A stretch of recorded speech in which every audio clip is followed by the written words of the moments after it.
नमस्कार दोस्तों, स्वागत है आप सभी का अपने YouTube channel Ram classes for B Ed में। तो फ्रेंड्स, कैसे हैं आप सब? बढ़िया होंगे। इस वीडियो में हम आप लोगों को सबसे पहले इंपॉर्टेंट क्वेश्चंस बता दें जो जहां से लगातार बार बार क्वेश्चंस आते हैं, क्वेश्चन बनने के ज़्यादा चांस रहते हैं। ठीक है। देन हम लोग पीवाईक्यू की बात करें तो 2 साल के मैंने कल की वीडियो में अपलोड किया था, बताया था। बट सबसे पहले मेरे लिए रहता है इंपॉर्टेंट क्वेश्चन आपको बताना कहाँ से लगातार क्वेश्चन बन रहे हैं। ठीक है। तो इसमें 2 साल के देखेंगे, बट वो बाद में देखेंगे। पहले कुछ क्वेश्चन जो बार बार आते हैं वो आप लोगों को बता देते हैं। तो माध्यमिक और टेलीग्राम ग्रुप लिंक मैंने डिस्क्रिप्शन बॉक्स में दे रखी है। जो बच्चे टेलीग्राम ग्रुप अभी तक नहीं ज्वाइन किए वो लोग, आप लोग टेलीग्राम ग्रुप जरूर ज्वाइन कर लीजिएगा। ठीक है। इसकी पीडीएफ की बात करें और कोई नोटिस आती है, वो असाइनमेंट फाइल्स और जो आपकी डिजर्टेशन फाइल्स वगैरह काफ़ी कुछ वहाँ पे आप लोगों को देखने को मिल जाएगा। ठीक है। तो आप उसे जरूर ज्वाइन कर लीजिएगा। कोई क्वेरी तो आप लोग कमेंट भी कर सकते हो। तो आपका जो पेपर है माध्यमिक और उच्च माध्यमिक शिक्षा के मुद्दे एवं समस्याएं, ठीक है, F3006 वाला है आप लोगों को। Issues and concern of secondary and senior secondary या हायर सेकेंडरी एजुकेशन हम बोल सकते हैं। ठीक है। तो यहाँ पे जो पहला क्वेश्चन आपका बनता है, सबसे ज़्यादा क्वेश्चन आता है वो माध्यमिक और उच्च माध्यमिक। देखो यार, जब वो है तो वहाँ से आता होगा, तो उसके विकास पढ़ लेना, मतलब उसके लक्ष्य क्या है, उसके उद्देश्य, उसके विकास, वर्तमान स्थिति वगैरह, तो ये सब देख लेना। पाठ्यक्रम समस्याएं, ठीक है, चाहे वो आपकी माध्यमिक हो उच्च माध्यमिक शिक्षा, दोनों के ही बारे में। ठीक है। और उसके विकास में अगर हम बात करें तो व्यावसायीकरण हो गया, और एक तो आपका व्यावसायीकरण से क्वेश्चन ज़्यादा बनता है। ठीक है। और दूसरा अगर हम बात करें सार्वभौमिकरण, ठीक है, व्यावसायीकरण सार्वभौमिकरण। ठीक है। और इसके संबंध में अगर हम बात करें जो चुनौतियाँ वगैरह हैं, ठीक है, वहाँ से बनेगा।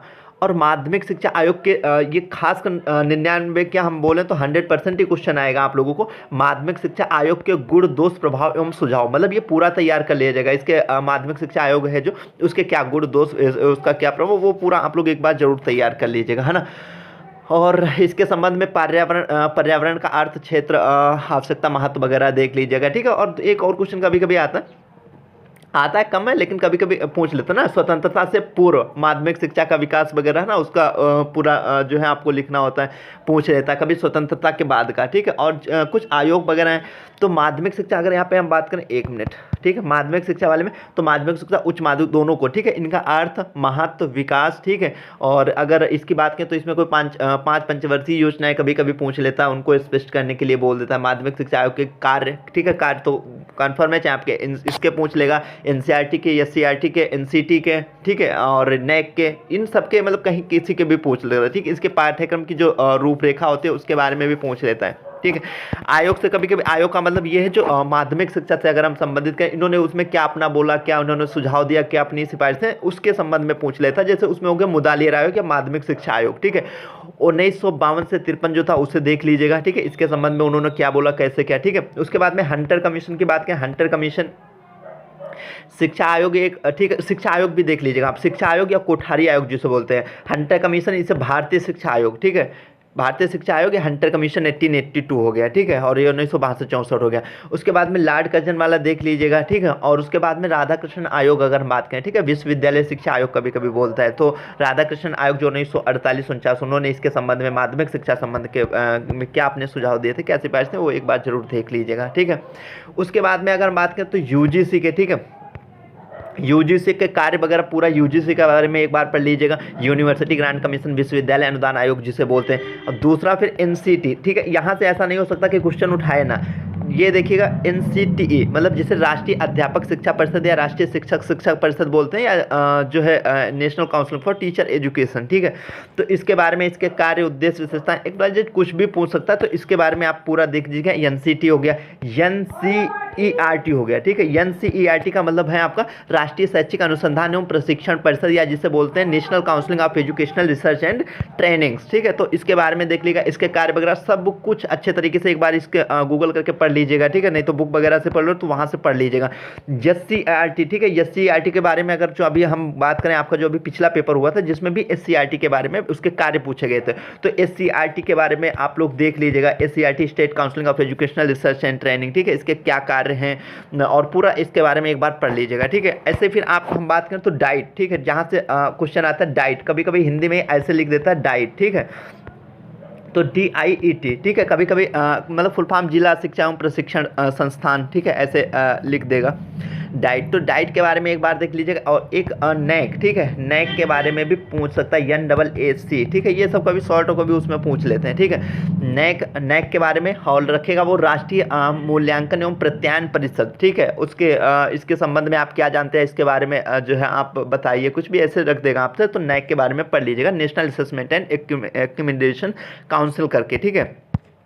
उसके बाद में एक नीपा के बारे में पढ़ लीजिएगा, NIEPA, ठीक है, NIEPA जिसे क्या बोलते हैं, राष्ट्रीय शैक्षिक योजना एवं प्रशासन विश्वविद्यालय, ठीक है, मतलब national institute of educational planning of administration, ठीक है, इसका मुख्यालय कहाँ, न्यू दिल्ली में है। तो इसके बारे में फिर रमसा अगर हम बात करें, अभी पिछले पेपर में आया था रमसा, ठीक है, राष्ट्रीय माध्यमिक शिक्षा अभियान जिसे बोलते हैं, एक सर्व शिक्षा अभियान देख लीजिएगा, ठीक है। तो राष्ट्रीय माध्यमिक शिक्षा अभियान हो गया, सर्व शिक्षा अभियान या निरक्षरता को दूर उन्मूलन कार्यक्रम के बारे में एक बार देख लीजिएगा कौन कौन से हैं, ठीक है। तो यही जो क्वेश्चन हैं बार बार आते हैं, बहुत ज़्यादा आते हैं, तो इन्हें तो आप लोग एक बार जरूर देख लीजिएगा, ठीक है। और चुनौतियाँ वगैरह से क्योंकि बहुत ज़्यादा सवाल जैसे जो है आपसे रख देगा, ऐसा हो ही नहीं सकता कि यहाँ पे माध्यमिक शिक्षा के संबंध में चुनौतियाँ ना पूछे या उपलब्धियाँ वगैरह, ये तो देखो पूछेगा, ठीक है, तो इसके बारे में पूछेगा। और ये विद्यालय के मुद्दे उनके बारे में पूछ लेगा, कभी कभी पूछ लेता है, ठीक है, विकास अर्थ वगैरह वो सब आप एक बार देख लीजिएगा, है ना। अब आते हैं यहाँ पे प्रीवियस क्यों, हम 2 साल के यहाँ पे आप लोगों को एक बार फिर से दिखा दे रहे हैं।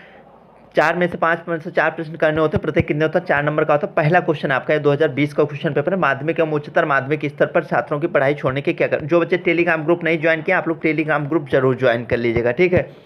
PDF वहीं आपको मिल जाएगी, माध्यमिक एवं उच्चतर माध्यमिक स्तर, ठीक है, ये मैंने बता दिया, स्तर पर छात्रों के पढ़ाई छोड़ने के क्या कारण है, ठीक है।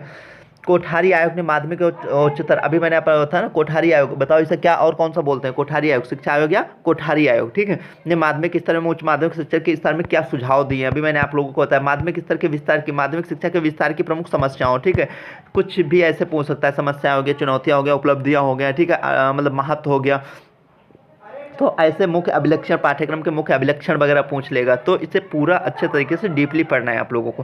माध्यमिक शिक्षा के व्यवसायीकरण के क्रियान्वयन, तो अभी मैंने बताया व्यवसायीकरण और सार्वभौमिकरण, 2 में से कोई भी आएगा, बट आएगा जरूर, ठीक है। नवोदय विद्यालय के उद्देश्यों और विशेषताओं को लिखिए, नवोदय विद्यालय, ठीक है, इसके बारे में। उसके बाद में हम लोग सेक्शन बी में आते हैं, 3 क्वेश्चन होते हैं, 2 करने होते हैं आपको। पहला क्वेश्चन हम NCT का कार्य और योगदान का वर्णन, अभी मैंने बताया था ना, NCT national council for teacher education, राष्ट्रीय मतलब जो मैंने बताया नेशनल मतलब राष्ट्रीय अध्यापक शिक्षा परिषद, ठीक है।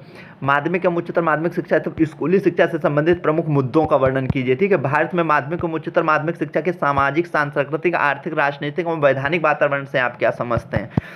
सेक्शन सी में आते हैं, सेक्शन सी में आपके 5 क्वेश्चन होते हैं, 5 में से आपको कोई भी 3 क्वेश्चन करने होते हैं, प्रत्येक 16 नंबर का होता है, आप कोई भी 3 क्वेश्चन कर सकते हो। पहला क्वेश्चन आपका, भारत में माध्यमिक एवं उच्चतर माध्यमिक शिक्षा का क्या स्वरूप है और कार्यों का विस्तृत वर्णन कीजिए, है ना। उसके बाद अगर बात करें तो समुदाय से आप क्या समझते हैं, माध्यमिक एवं उच्चतर माध्यमिक शिक्षा के प्रभावी कार्यान्वयन में समुदाय के उत्तरदायित्व और कार्यों की विवेचना कीजिए। माध्यमिक शिक्षा आयोग 1952-53 की, ठीक है, माध्यमिक शिक्षा आयोग, मुदालियर आयोग जिसे बोलते हैं, की मुख्य विशेषताओं का, ठीक है, इसका ये देख लीजिएगा पूरा एक बार, है ना, इन्होंने माध्यमिक शिक्षा के बारे में जो भी है। हमारे देश की माध्यमिक एवं उच्चतर माध्यमिक शिक्षा की क्या समस्याएं और चुनौतियां, इसको कैसे दूर किया जा सकता है, इसके बारे में हो गया। उसके बाद में विद्यार्थियों तथा प्रशासन तंत्र द्वारा किए जाने वाले भरसक प्रयासों के बाद भी भारत में माध्यमिक एवं उच्चतर माध्यमिक शिक्षा के कठिन मानकों के रूप में बनाई गई विवेचना कीजिए आपको, ठीक है। उसके बाद में हम लोग 2022 का क्वेश्चन पेपर देखते हैं। यहाँ पे सेक्शन ए में आते हैं, पता है 5 क्वेश्चन होते हैं, 5 में से 4 करने होते हैं, प्रत्येक कितने होता है, 4 नंबर का होता है, कोई भी आप 4 कर सकते हो। वर्तमान परिप्रेक्ष्य में माध्यमिक शिक्षा की प्रकृति, यहाँ पे प्रकृति पूछ लिया है, ठीक है। और भारत में माध्यमिक शिक्षा के मतलब शिक्षा में उसके सुधार है तो माध्यमिक शिक्षा आयोग द्वारा, माध्यमिक शिक्षा आयोग या मुदालियर आयोग जिसे बोलते हैं, ठीक है, 1952-53 द्वारा दिए गए सुझावों की विवेचना कीजिए। रिपीटेड क्वेश्चन, माध्यमिक शिक्षा के सार्वभौमिकरण, अभी मैंने बताया था सार्वभौमिकरण या जो इसे सार्वभौमिकरण भी बोलते हैं, जिसे लोकव्यापीकरण बोलते हैं, ठीक है, और एक व्यवसायीकरण, दोनों ही आप लोग देख लीजिएगा, उसकी समस्याएं वगैरह यहाँ पे पूछ लिया और चुनौतियों वगैरह, ठीक है। सामुदायिक संसाधनों की प्रासंगिकता का आलोचनात्मक परीक्षण कीजिए, ठीक है। SCRT मतलब state council for educational research and training, ठीक है, के कार्य की विवेचना, यह भी कल के पेपर में भी आया हुआ था क्वेश्चन, ठीक है। भारत की सामाजिक सांस्कृतिक विविधता की विवेचना कीजिए तथा भारत में उच्चतर माध्यमिक स्तर पर शिक्षण अधिगम प्रक्रिया में इसे एक संसाधन के रूप में कैसे प्रयुक्त किया जा सकता है। माध्यमिक शिक्षा के सार्वभौमिकरण से आप क्या समझते हैं, इसके लक्ष्य को प्राप्त करने के लिए उपाय बताइए। ठीक है, उसके बाद में सर्व शिक्षा अभियान जिसे एसएससी मैंने अभी आपको बताया था, पिछले पेपर में भी आपसे पूछा गया था इसके बारे में। ठीक है, और इसके बारे में नहीं, वो रमसा के बारे में पूछा गया। ठीक है, तो सर्व शिक्षा अभियान के बारे में एक बार देख लीजिएगा। तो ये थी आज की छोटी सी वीडियो, आई होप आप लोगों को अच्छी लगी होगी। तो जल्दी मिलते हैं अगले वीडियो में। वीडियो देखने के लिए आप सभी का दिल से धन्यवाद। कोई क्वेरी तो आप लोग कमेंट जरूर कीजिएगा।